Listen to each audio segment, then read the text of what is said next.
Nou, wat ik eigenlijk ga doen is eerst de aardappels koken. Je hebt ongeveer 25 minuten nodig. Ik doe de aardappels koken met een klein beetje zout. Niet te veel. Ongeveer 10 gram zout per kilo aardappels. Dat zou prima zijn. Nou goed, als de aardappels dan dadelijk gekookt zijn, kan ik er een heerlijke stampot gaan maken. De aardappels hebben nu 25 minuten gekookt ongeveer. Nou, ze zijn lekker gaar. Ik ga ze even afgieten. Zet ik hem even terug. Zet de warmtebron even wat lager. Laat de aardappels even heel kort droog stomen.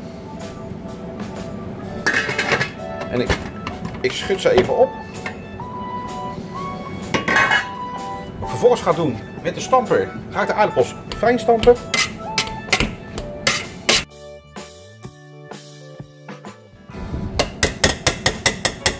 Vervolgens doe ik een klein beetje melk toevoegen.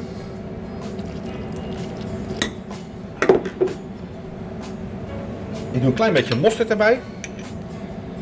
Altijd lekker voor de lekkere frisse smaak.